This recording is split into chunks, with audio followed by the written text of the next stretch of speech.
Au départ, le coordinateur n'a aucun pouvoir officiel. Ça, c'est clair.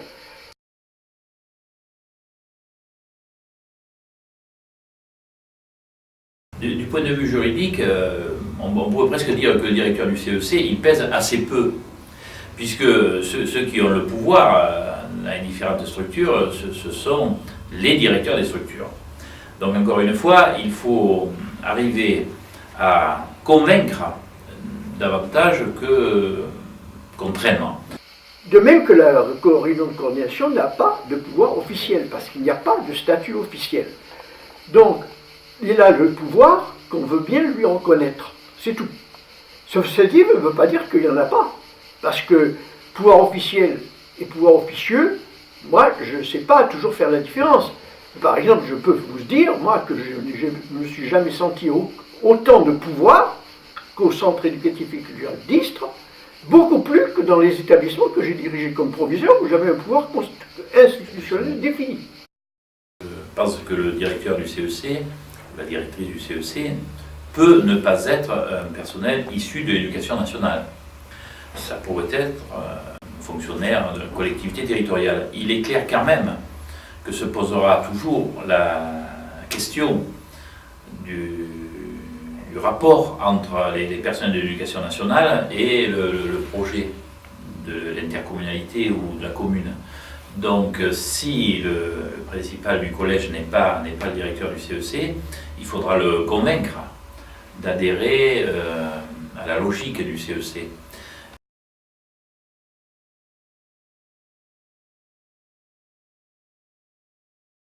À partir du moment où l'État n'a plus été le seul financeur, on se trouve dans une problématique qui, à l'évidence, est source de conflit. L'épisode peint est vraiment révélateur de ce hiatus entre une décision prise par l'État, une proposition faite par l'État, plus ou moins entérinée par la collectivité, parce que c'était ça un peu le mode de décision. L'État a proposé, la collectivité entérinée.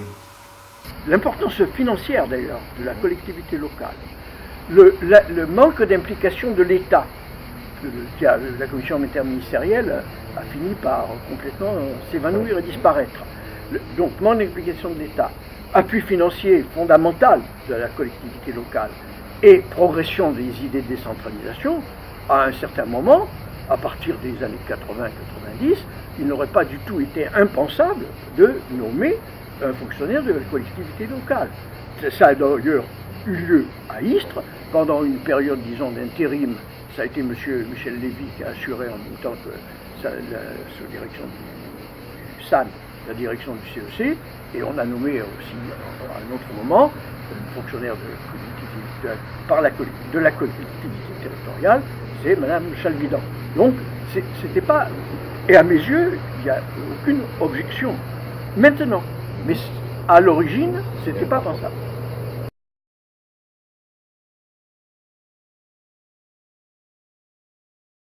La procédure la plus valable, ça aurait été de lancer un appel de candidature, et faire un appel de candidature et recevoir les gens et les sectionner en gros sur une expérience et un projet.